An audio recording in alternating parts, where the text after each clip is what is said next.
Welcome to webinar number 9 by the Business Resiliency Task Force, which, if you aren't aware by now, hopefully you are, that it's made up of the Grand Prairie District Chamber of Commerce, the City of Grand Prairie, and the County of Grand Prairie. And we've had a lot of help from a lot of great organizations in town trying to help people get through and continue to get through what we've been doing over the last, 9 weeks-ish. I look back and our guest presenter today was our first guest presenter in our first webinar back on March 27th. And we're going to catch up with Holly Sorgen from Community Futures, Grand Prairie and Region, and find out what's changed in the last 9 weeks here shortly. I know she's had a busy week with some new programming, and I know a lot of you are very interested in what's come out lately. We really appreciate the support that we've been getting over the last last couple of months in sharing the Love Local GP campaign and supporting local businesses, supporting each other. That's the most important thing is people helping people. And that's what a lot of you, I should say all of you have been doing, and a lot of you have been relying on some of that support as well. And we hope we can give you a little more information today and maybe answer a few questions. We'll let Holly get into her presentation here shortly. There is a chat function at the bottom of your screen. If you click on it, it'll show up on the right-hand side. You can ask questions in there. And we try and keep this formal, informal. It's a discussion. It's about, again, it's about people helping people. So let's get into it. Welcome back, Holly. Always good to see you. And maybe catch us up with what's new with Community Futures. You betcha. Thanks, Tom, and welcome everybody. For those of you who aren't familiar, I'm Holly Sorgen, the Executive Director for Community Futures Grand Prairie and Region. Community Futures is an economic development organization that primarily focuses around supporting entrepreneurship and business development in our local region. The Community Futures Grand Prairie region encompasses the 70 municipalities within this region, so city, county, and all of our towns and villages and the smaller hamlets as well.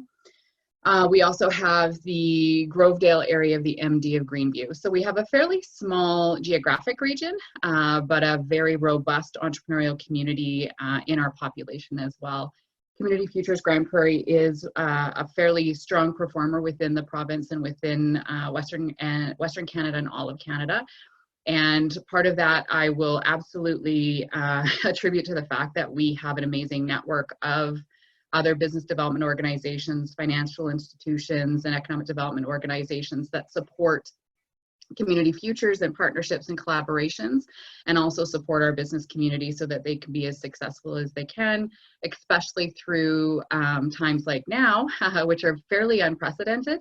And I remember back on that first webinar having the conversation about the first time in the 23 years that I've worked with Community Futures that I had felt that I was at a loss to say, well, this is what we did the last time this happened, or this is what a client did when they experienced this.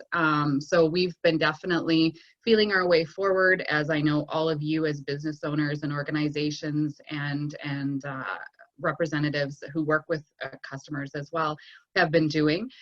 This is unprecedented. It's uncharted territory for most of us, and that's what makes it even more challenging because we don't have best practices to kind of pull from to say this is, where we should go and how we should do it. So the Business Resiliency Task Force is an amazing vehicle because it really helps to not only connect with the community in a way around crisis management, but bringing information back to the people who need that connection or the information that they require to move forward. So lots has changed in 9 weeks. It feels like it's been a lot longer than that and a lot shorter all at the same time. Time has went exponentially fast in some ways and very, very slowly in other ways. You will recall that at the time that I presented, I think it was pre the launch of the Advisory Services Voucher, which is a program that Community Futures was contracted to provide to the Resiliency Task Force. Since then, we've met with 31 businesses through the phase one part of that, and continue to coach and support them as much as possible, linking them with things like personal counseling and business plan development and cash flows and all that kind of stuff. And then we've also referred a number of those businesses into phase two for approval to work with other advisory services organizations to help them to solidify and gain traction in the business pivots that they were taking, to help them strengthen as businesses into the recovery phase, and to really support those businesses moving forward. So that's been a really positive program, and we're looking to continue to support those that had applied up until the hold date. And I have to say, some of the stories that I was sharing a week in are certainly still resonating, but are different. 31 of those businesses, in addition to the 130 plus business clients that I've talked to from our loan portfolio with Community Futures, I would say that the news is more positive than maybe we would think. Our businesses in this region are naturally resilient. We are entrepreneurs in general, and even our nonprofits are very entrepreneurial in the way that they think, feel, do. So if we can't go over it, can't go under it, can't go through it, we're just going to blast a hole or something, or just find a whole new route to go. And that's what we do as a community. And I think we did that really quick, and we did that very effectively. And I know that the businesses in this community feel that. We were quick to support local. It was wonderful to see businesses supporting other businesses. It was really interesting to watch how our value and supply chains were really evolving, so that businesses could work with other businesses and they were seeking each other out, and how we as consumers and customers were really embracing the new way of shopping and the new way of getting the services that we know and love. And I was talking with a business owner this morning who indicated she's actually spent more money on things in the last 2-3 months than she has had been previous, because she felt this obligation to support her fellow business owners. And I think a lot of us actually stepped up and felt that way as well. A lot of people that businesses we wanted to support that maybe we hadn't been, because we hadn't been able to get to the store or get to the restaurant. Well, now we were getting takeout and curbside and being catered to on Facebook to shop and all of those things. And I think we're going to see a real shift into new ways of doing business and how we effectively deliver services to clients and customers. And that online piece and the more personalized customer service, I think, is really going to benefit our region as we move forward.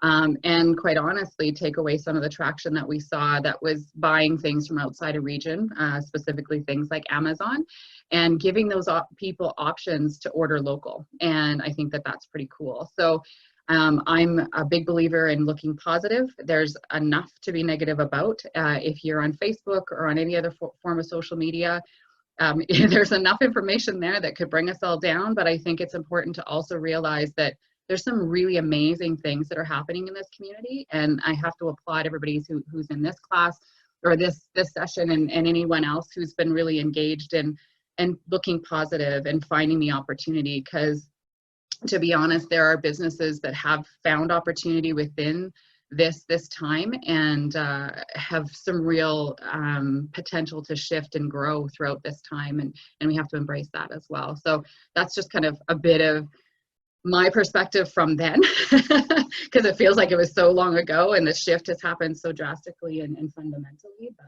yeah, it really does. Yeah, I mean, it's in some ways it's amazing how far we've come since then, and in trying to adapt to the new whatever this is, and I think it really does resonate, the support that people have given each other, and just see a whole lot of support for local businesses, and maybe a real appreciation for what we have up here and how special it is, and what an incredible group of people that we have living in this area.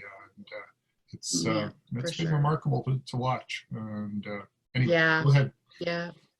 No worries. I appreciate that. So today I do want to speak about a couple of different programs that are just kind of in their seminal stages, and they're not, but they are just coming out, and to kind of add into the portfolio and tools in your toolkit so that you have some good information moving forward.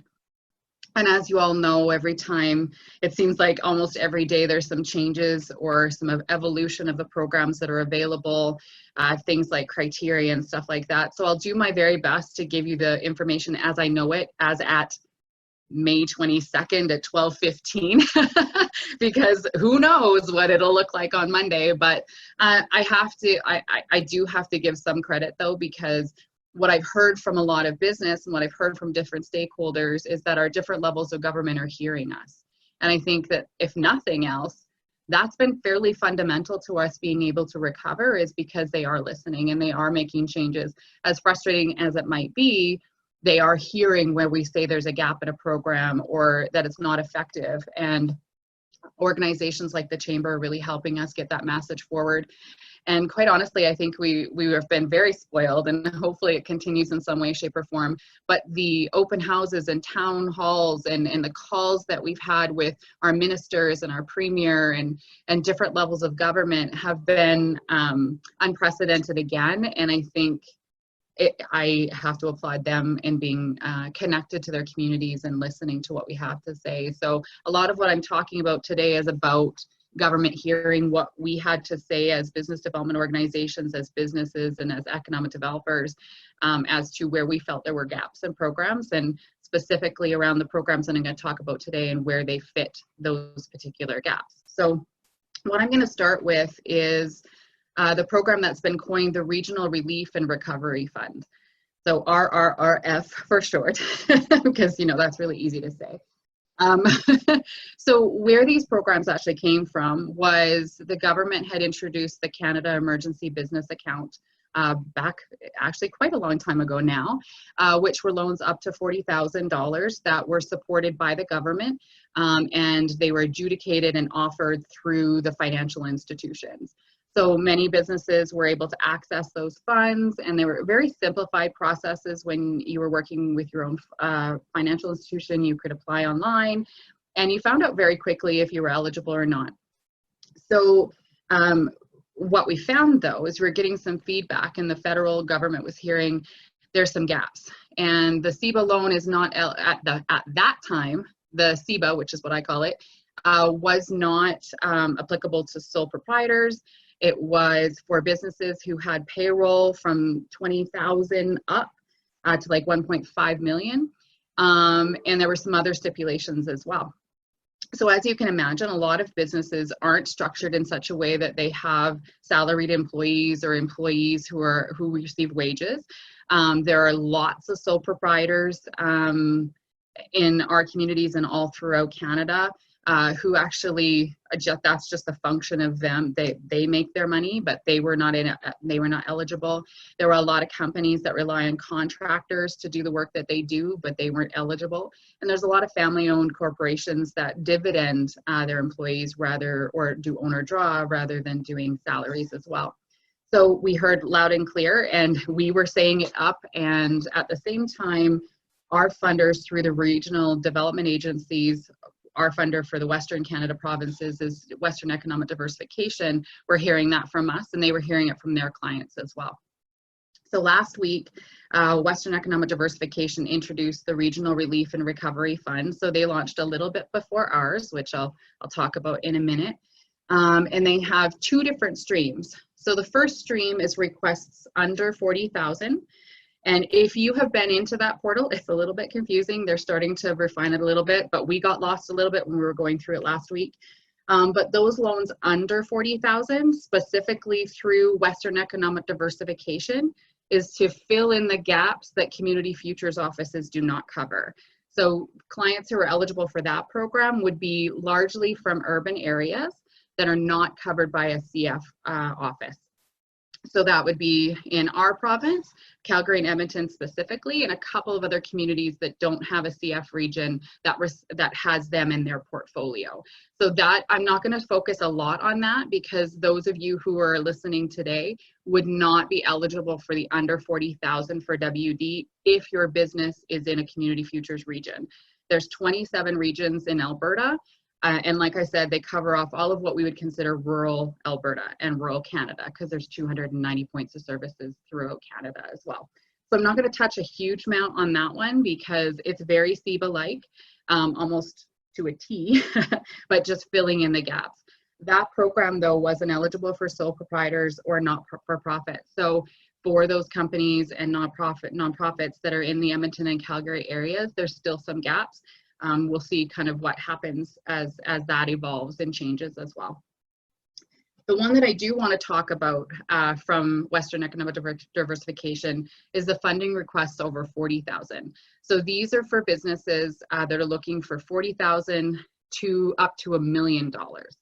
And again, so these kind of fill the gaps between the newer program that has the larger amounts for kind of medium-sized enterprise, or how we would consider that. And this program is more for businesses that have less than 500 employees, they're incorporated, they're operational, they've suffered financially as a result of COVID. They've demonstrated that they had 2019 revenue, and that they've also applied for other types of funding that was available through the co-lending program with Business Development Canada, the Business Credit Availability Program through Business Development Canada, Export Development Canada, and Farm Credit Canada. So, and those who have applied for those programs are not prohibited from applying for this program, but they have to have shown that they did try to access funding or financing from elsewhere. Really, it's really about what the impacts are, how it's impacted a business's ability to keep staff, maintain their sector knowledge and skills, maintain their growth structures, that sort of stuff. Like I said, their loans up to $1 million and over 40,000. Sole proprietors and not-for-profits are not eligible for this program also. And if you follow the link that Tom has provided in the chat box, there's actually an eligibility assistance. So you can actually fill out your information and it will tell you whether or not you're eligible and which stream you might be eligible for. And it may also indicate, no, you have to apply for the CF program. So there is an application process, that there's an application on the WD website that you fill out. You have to provide 2 years of financial statements. So this is a bit more intense than what the initial CEBA loans were. And your estimated cash flow for your 2020 operations from April to September. So they're thinking this is a fairly short-term thing to help businesses to pivot and to survive and then thrive into their recovery. The difference with this particular fund is that there is not a portion that's forgivable. So 100% of that contribution must be repaid. But the same applies, is that there's no scheduled monthly payments until December 31st, 2022. And then there's a 3-year repayment period that would begin in January 2023 if it's not repaid by that point, with the full balance of that contribution to be repaid no later than December 31st, 2025. So this is for kind of larger scale operations that have either gotten funding or financing from elsewhere and need top-ups to that, or they're going this stream specifically. And this does apply to both rural and urban businesses, notwithstanding if you're a sole proprietorship or a not-for-profit. If you're a sole prop and making more than $1 million or whatever, we need to talk, because you should probably be incorporated. There's some benefits to that. So that's a bit about that program. Again, it's kind of to work in collaboration or in to fill the gaps as well in the programs that already exist. Where I do want to focus a bit of time, though, is on the Rural Relief and Recovery Fund that is being adjudicated through Community Futures offices throughout Canada. And this program was announced technically by the Prime Minister almost 5 years, that's how it feels, 5 weeks ago. And it was actually during a meeting, and I was starting to get all these texts and from people going, oh, that's awesome. They mentioned Community Futures federally and the Prime Minister and blah, blah, blah, which, you know, yay, Community Futures, that's awesome. So we're all thinking, okay, there's going to be a loan just like they availability program, it's going to be like tomorrow. That's not how government works, especially when they're working with third-party contractors, because we're not government organizations or agencies. We are a contracted provider of services for the Community Futures program for the federal government. So they have to do new agreements, and they have to create all of this information so that it's all protected. What's different about Community Futures as it relates to other financial institutions is we don't have business accounts. We do business loans where money comes out of our account and goes into your account, or we pay a vendor or whatever. So we don't have that account information normally for a client. We don't have, like, always for everybody your social insurance number and all of those types of things. So our application process had to be developed from scratch, kind of based on all of the ways that we've gotten information, based on best practices from the application from the financial institutions, and based on what WD was doing as well. And all of the regional development agencies, including Western Economic Diversification, the other 6, I believe, in Canada, had to agree to the terms and conditions and the way the application was going to be put together. And miraculously, we were able to do that fairly quickly. So yay, yay everybody. And we've tried to simplify the process. So everybody, when they work with Community Futures offices, a lot of times the application process and timing and the way that the due diligence is done is very different per office. This will be one standardized way, which is awesome from my point of view, because it means that we're delivering a comparable service to every client, which is important.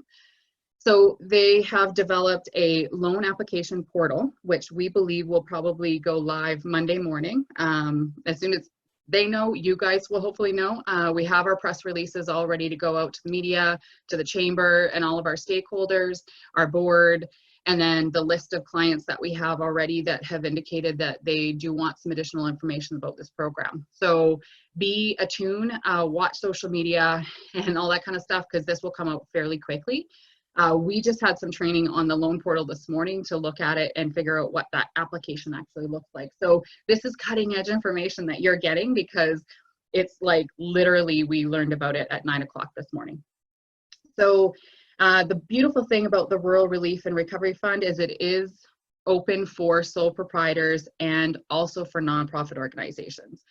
So this was a concern for our region, because our nonprofits so much operate like strong businesses, and it's important that we support the nonprofit sector. You create a lot of sustainability in our community. You are foundational to the organizations and the people who live here. So we wanted to ensure that we were helping with your operations as well. So I'll just kind of go through and talk about the terms.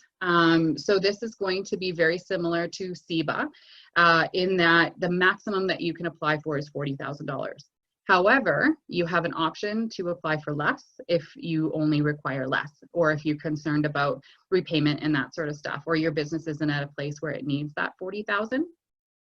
There are no payments and no interest accrual through to December 31st, 2022. So exactly like SEBA, there is no requirement for paying it back. However, I will caution businesses, if you wait until December 31st, 2022, and you have spent the money and have no plan for repayment, then you will be looking at debt service for 3 years, and the debt service with the $40,000 will be more than you have to, so you need to kind of plan your cash flows in advance, or be setting aside some money to help you repay this if you use it all.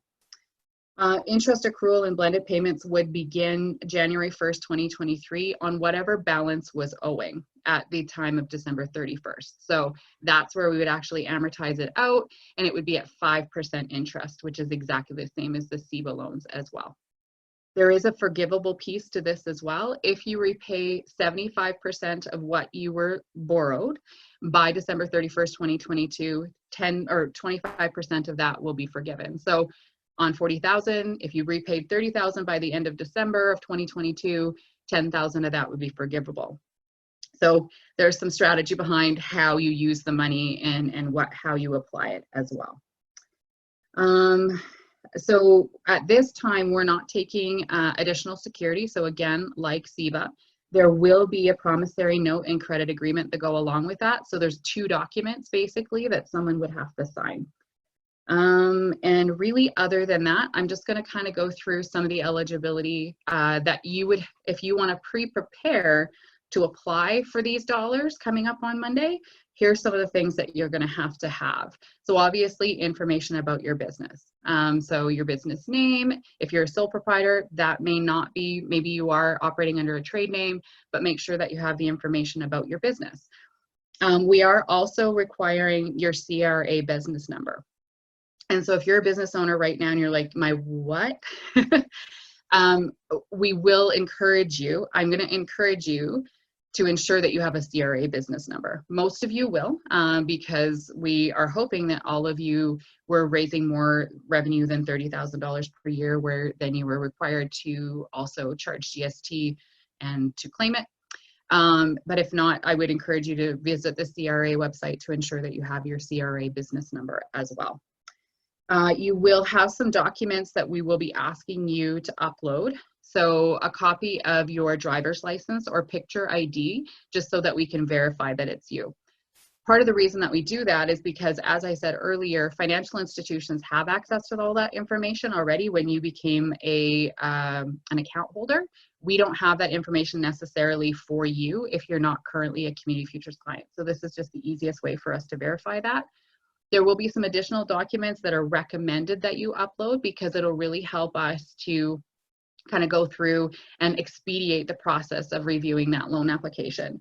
So that might include financial statements, year ends specifically. You are not required to have a year end completed. So that's what's beautiful about this program, is the CEBA loans, you did have to have some sort of year end. You had to claim the T4 summary. There had to be a wage piece. There is no requirement for that. This is purely for, it can be even a brand new business that was operational prior to COVID, March 15th. That's kind of the criteria. So if you don't have financial statements that were prepared by an accountant, then you can provide in-house financial statements. And that could be up to 3 months, up to a year. You can also provide your bank statements. So for a lot of sole proprietorships, you may be running your business through your personal bank. We don't recommend that, but if you are, you can provide your bank statements and indicate to us which of those are business revenue and expenses, just so our whole thing is just to ensure that the businesses that we are doing financing for are solvent businesses or legit businesses prior to COVID.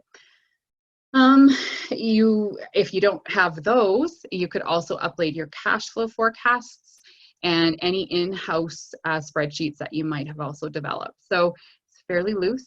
Barry, who is on the call, is one of our business advisors, and I'm sure he cringes a little bit. We all were like, oh, okay, that's not how we do business, but this is what our job is. We've been contracted to do and to administrate a program that the whole idea is to ensure these dollars get out there and working for business. So that's our job, is to ensure we do that in a quick manner.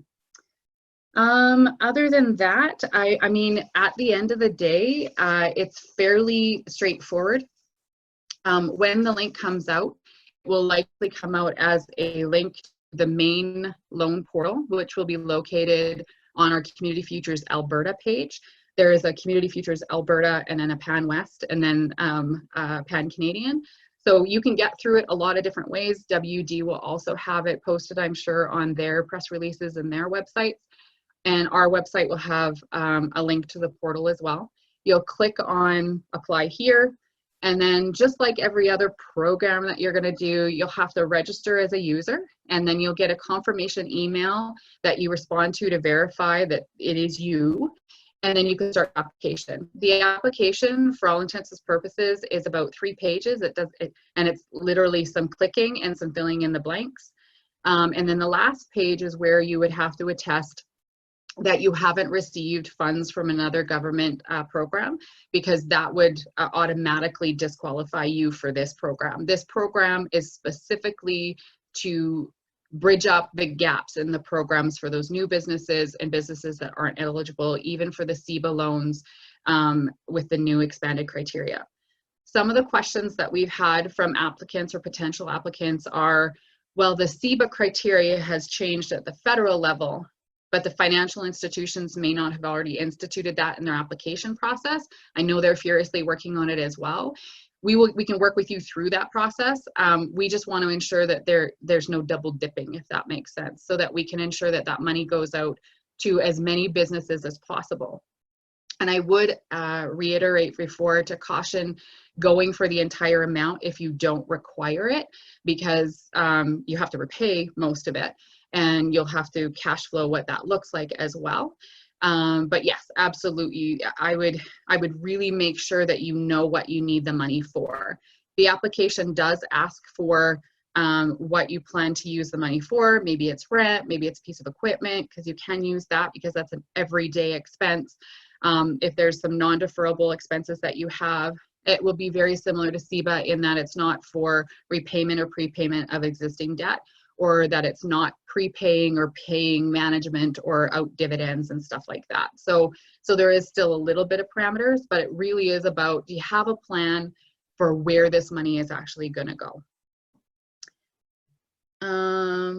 Yes, and also a lot of the questions that we've also received are around the CERB funds. So some of our sole props and some of the owners of our companies have accessed the Canada Emergency Response Benefit. I think that's what it's called. I'm so used to the acronyms now, I forget what they're really called. If you have accessed that program, that is not part of the business programs that have been announced. So if you access CERB, that was specifically for things like living costs, that does not disqualify you from this program, especially for sole props that we're having to close, and we're doing a lot of work to try to repivot and reopen and plan what that looked like as well. So that's, I guess, in essence, everything that I can tell you. I will say every office has just about $1 million per office, and I don't know if that was for public consumption, but now it's out there. I think they have to release it because it's a government program. That being said, as you can imagine, I think that we'll be very busy for a short amount of time. And Barry and I are kind of going through those, and we've talked a little bit about how we're going to do it administratively. Our office is ahead of the game because we do most of our disbursements and stuff electronically already, so that can expedite the process.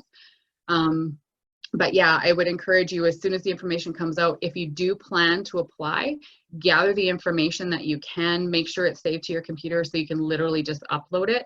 Take pictures if you can, because really, who has a scanner at home if you're not working out of an office or somewhere where you can scan readily? Take some pictures, post them, upload them. The more information we have, the less we have to question. The loan portal actually tells you when it's been received. It'll tell you who it's been assigned to, and you'll have contact information. And it will also show you every time we change the kind of, if it's in a review and where it's being approved and that sort of stuff. So hopefully as a client, if you're applying, you'll have a really good idea about the process and that you feel connected to that process, because that's the hard part, is the unknowns. And you just want to know, did they get it? Are they looking at it? Is anyone looking at it? And when's this going to happen? So our goal is to do this fairly quickly, and we will have money available to us very early next week to be able to start with our first applications and literally go through that money fairly quickly, and hopefully see if there's more coming down the pipe or if there's other ways that we can assist. So the only other thing that I would add is we're always available for appointments and to work with individuals to plan for stuff like this, to plan your business pivots, to work on your business model, to talk about cash flows, because these are all things that are concerns for you as businesses and nonprofits. We've made it a little bit easier for you to book an appointment now. If you visit our Facebook page, you can actually book an appointment now, and that will take you to either myself or to Barry, our business advisor. Barry, wave if everybody can see you. He's right there. So you can book an appointment with either of us, and we can actually go through some of this stuff with you. But I would say I think it's going to be a very busy time, and if you can get your application in fairly quickly, at least you know you're part of that first round and in the queue right away. So that's it from here. I'd be absolutely open to any questions that you might have, because we have some time as well. Excellent. There you go. As I unmute myself. We shared the Facebook page for Community Futures there on the side. No questions so far in the queue. I just had a question. Go ahead, Tanya. Sorry, I'm not following the rules. That's okay. I can't tell you any differently since you signed my check. So I didn't know that was a rule. Holly, I'm just wondering, is there any, so each CF office has been assigned the $1 million. Are they putting like a time limit on it or something? So let's say, you know, all the $1 million in Grand Prairie area is used up right away. You know, can you tap into the other funds, or have they kind of not really figured that out yet? Or There hasn't been a time frame attached to that. That being said, we've been assured that if one region is particularly active in these loans and perhaps another region isn't, because every region is not created equal in all of our community futures lives. Our population in our community futures region is over 80,000. I think it's maybe even closer to 90 now. Some other CF regions only have populations of in the 20,000. So I would anticipate that after things start to really roll, if there's a demand coming from our office, and we've had that issue with our regular loans program as well, that will be heard and considered, and hopefully that there's some flexibility to what that number is. sounds good. Thank you. You're welcome. okay, anyone else want to put their hand up and ask a question or a comment, or maybe their experience? You're not asking a question. No, you're not. He's excited. I just want to add something, Tom. Yeah, go ahead, Barry, please. One of the questions that have come up for me was, what happens if I've applied for the CEBA loan and I get 20,000, and I would like to, you know, apply for more?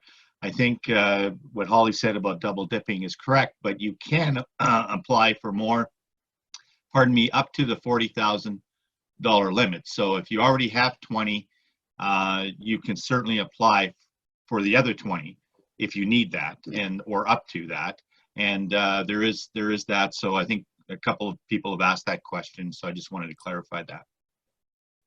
Thanks, Barry. Anyone else? Larry, go ahead. Thank you, and thank you, Holly. Very informative. Always good to listen to the programs that are here, and always good to listen to you speak.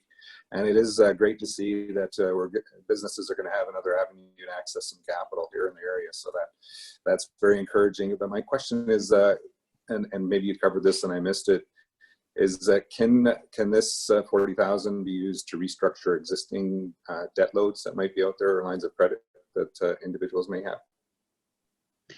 No, so it is similar to the CEBA in that it can't be used to prepay or to restructure other financing.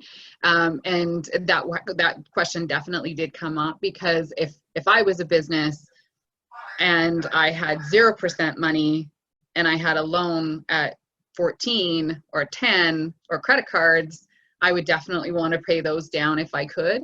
I think on the credit card side of things, because some of that is non-deferrable, at least to cover off the interest, making reasonable payments to those credit cards would not be a problem. It's just if you're trying kind of to restructure existing debt would be considered to be ineligible.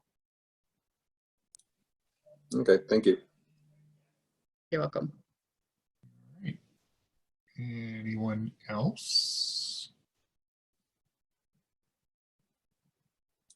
Very quiet group today. Very respectful group. Right? Oh, okay. I must have just really. You nailed it. One question from the side here. Can you use this for capital investment? So the guidelines that I've received so far do not indicate that you can't use it for a capital investment, as long as there is a plan within your plan to be servicing that or to kind of incorporate that into your business, or if you can indicate that it was part of your business plan initially, which actually has been the case for a couple of our clients. Is their business plan was to invest in a new piece of equipment that was going to accelerate their business, expedite it, make it more efficient, or make it more profitable. So yeah, we haven't been precluded from being able to assist with that sort of investment. Go back to the voucher program. What are some of the things that businesses have been looking to do to pivot as they're trying to adjust to these new realities that we've been subjected to over the last couple of months. I'm just curious as to what are some of the different ideas that have come forward. Maybe if you could share. Oh, yeah.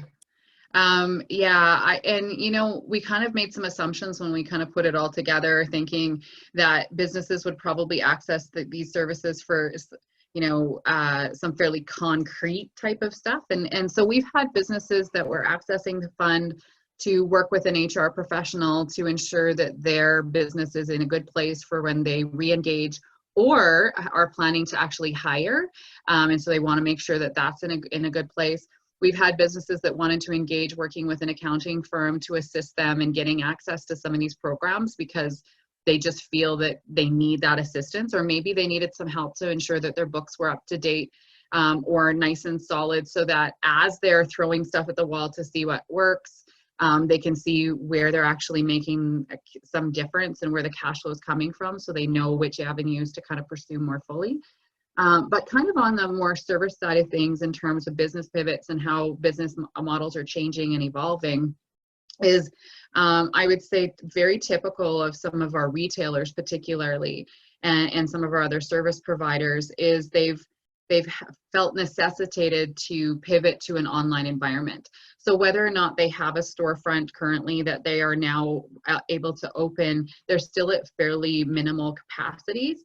And so some of them have pivoted towards full e-commerce platforms. So they're introducing online ordering and starting to really professionalize the way that was done. So some of them actually were doing it so quickly that they had just kind of a really quick Shopify site, or they were just like, hey, click here, or private message me, and they would do like an EFT or an e-transfer or something, and they wanted to make that a bit more permanent. So what they've been doing is working with different digital strategy companies to help them actually put together real online stores, and that's been fairly profitable, I think, for a lot of them. Where a lot of companies have been really focusing is where they might had a lot of walk-by traffic, and that was how their funnels were being, their sales funnels were being filled, or they had very good word-of-mouth referral to their storefronts, and where they might not have been doing a lot of even traditional or social media activity, is they really needed some help to guide them on doing better at social media and planning out a good marketing strategy. So a lot of them are accessing some support to help them to do that, to not only just kind of figure out how to use social media, but to develop things like Canva templates that can be used in the future, to really understand how social media works, to understand the platforms that they should be trying to capitalize on given their demographic, and to how to understand how their demographic actually does shop. So I will say, in working with a lot of my business development clients, where a lot of business plans and where business people are sometimes a little bit limited is on their ability to do really strong market research and then build a marketing strategy from that. And this has been a time for a lot of businesses to really look at that, investigate how they're doing marketing, and to allow themselves to take some risk to do something differently.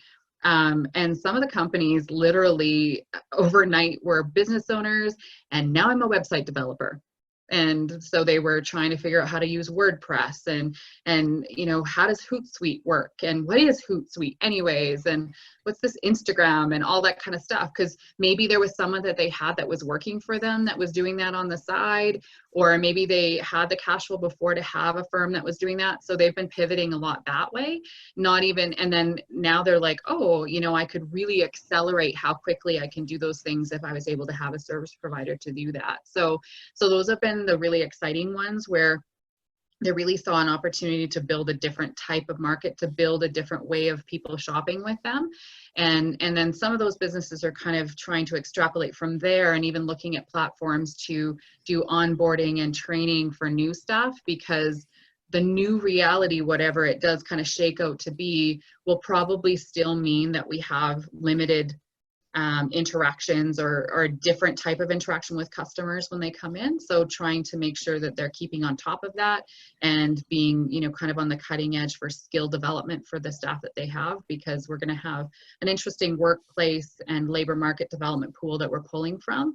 And how do we develop some skills in the areas and industries that never used to be things that we did, and now we're like, oh, here's our brick and mortar store and here's our online store, and someone needs to manage that. So they'll have different needs for staff as well. So yeah, there's some great conversations for sure. Hootsuite, that's something a lot different back in the day. Like, we won't even go any further down that road. Sat in on a BDC webinar this morning, and they were talking about forecasting into the future, and saying one thing is that e-commerce is here to stay. You know, a lot of businesses are looking online, and that it's not going anywhere, and that this has also allowed for some supply chain diversity and regionalization. Is that something that you're starting to see as well, and from your, big time. your corner of the world? Yeah, that's what I was mentioning earlier. What I've really heard from a lot of businesses is that they've recognized how vulnerable their supply chain actually is, and trying to identify how they can source local manufacturing, local service providing, that sort of stuff, because they're seeing that there was gaps or the inability to get product when they needed it and that sort of stuff. So yeah, absolutely. And I would definitely say that whole e-commerce thing is definitely here to stay. I think it's going to change the face of how we do business. It's going to change, and it may change how businesses utilize space, how much space they actually require. They're understanding drop shipping, they're understanding instant fulfillment. They're understanding how they can use other tools and other service providers to help them fulfill customer needs, rather than having that kind of brick and mortar space. So some will pivot, I think, even to go fully online to see if they can really draw traffic that way. And if we can really consistently build that whole buy local, make it easy, because we're easy button people. Amazon is easy, and I'm not picking on Amazon because they have a business model that works really, really well, but we have local providers and do most of that stuff, and they just needed to find the easy button, and they've had to pivot to find that. And now we're all fairly spoiled, and we're used to being able to just Facebook message. And I unfortunately give shouts out to businesses that I've done this with, because I don't always get downtown to shop at places like Fashionista or Soul Addiction or, you know, all of those places, and they're on Facebook and they have a little like wine, and you can watch them with different clothes. Well, if I can just tell them I want this in that size, and they go, it's this much, and I e-transfer them, and they pull up and they bring it to my car, why would I ever use Amazon again? Like, Amazon doesn't do that. It's a drone. Nobody talks to me and tells me I look wonderful, you know, things like that. So I think our business has done this amazing job of connecting with customers in a different way, and then also making it easy for those customers to spend money with them. And we have to remember, we have to make it easy for people to spend with us, because they can spend anywhere. So there's a comment by Graham about Get Social by Michelle Carville. Along the lines of what you were talking about. I'm not sure if you're familiar with that, or if Graham would like to just maybe tell us a little bit more about that. Oh, thanks, Tom. Yeah, I was just listening and heard Holly pipe up about how business owners are finding a need for designing a strategy campaign that some people are not. It's a little harder to find it at this point, because of the fact that it's so rapidly evolving and changing quickly, and all of the demographics now that are out there for businesses are definitely on social media platforms. So the recommendation I put there was just a book that's been released recently by a lady, Michelle Carville, in Britain, and it's called Get Social. I highly recommend it. I'm listening to the audiobook at this point, and she has strategies in there that you can incorporate to target your demo, find out what platform they're on, and then how you can market through those platforms. So that's basically what my comment was about. Really appreciate that. Thanks, That's Graham. awesome. Thank you. No problem. Yeah. Those are great. I always like it when people are, here's a new resource. I'm like, oh, another one. that's the awesome. thing. Like, I mean, That's we all of us, we're building these lists and we're building these links and we're building this, this knowledge, this new knowledge about a lot of this stuff and training ourselves into some of this stuff. Yeah. Yeah, I mean, in some ways, can we say this has maybe been good for some people in expanding, their horizons a little bit? I mean, we're trying to find, rainbows in The positive. the clouds kind of thing. Is that, but I mean, have you seen people kind of, again, teaching old dogs new tricks and maybe Oh yeah. getting a little better at what they're doing? I have been watching people who've been in business a long time and actually seeing them really take this on as a challenge. And it's almost like they're newly in business again and they're re-engaged with their business model and they're engaging with their customers differently. I've seen restaurant owners who are profiling themselves as chefs again, and they're connecting with customers live, and I think they're liking to cook again, like stuff like that. And that passion and that vulnerability, I think, goes a long way with connecting with customers. And I think it will help them to regain a passion that they might not have necessarily had for their business in the same way, because maybe they were at a place where they were scaling up and they weren't as engaged in the day-to-day operations. Lots of business people have told me they didn't have that option when they had to lay off staff because of cash flow. And so they've re-engaged into the business of doing. And I always tell businesses, make sure you leave time to work on your business. But some of them work on their business or on several businesses and they don't get down in the trenches as much. And then they get back down in the trenches. They're like, oh, this is why I do this, because I love the thing that I sell. And so I would say, I think we're going to see a lot of those business owners particularly get more involved in their businesses in a different way and re-engage and fire it up a bit more. I think we're going to see a lot of that. I think we've seen a lot of that.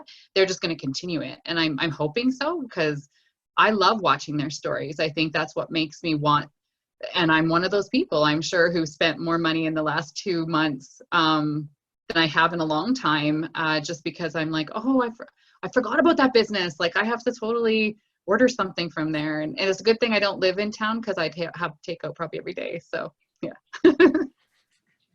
COVID-19.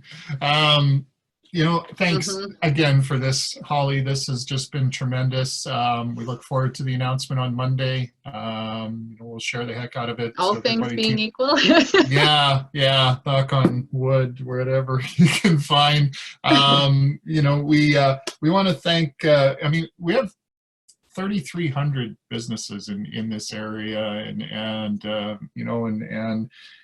they are the lifeblood of this region, and our region is a lifeblood for Alberta, and we need to keep it going, and people like you and people like everyone else on this call are doing their part to do this. And we thank everyone. We thank everyone from the city, the county, the MD, towns of Sexsmith, Wembley, Beaverlodge, Village of Hythe, our partners at the chambers in Sexsmith and Beaverlodge, and all the businesses and everyone who's involved.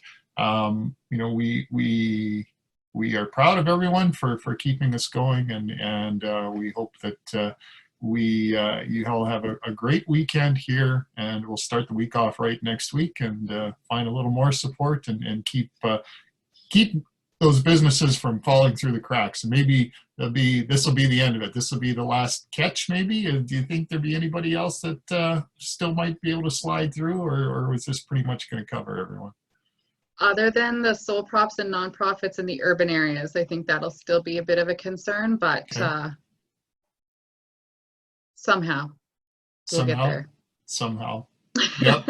Well, since March 27th, we've got this far, and like I said, we'll keep on keeping on. So thanks, Holly. Perfect. Thanks everyone for attending. Thank you, everybody. Again, have a great weekend. Have a great weekend. We'll talk to you soon. Bye, everyone.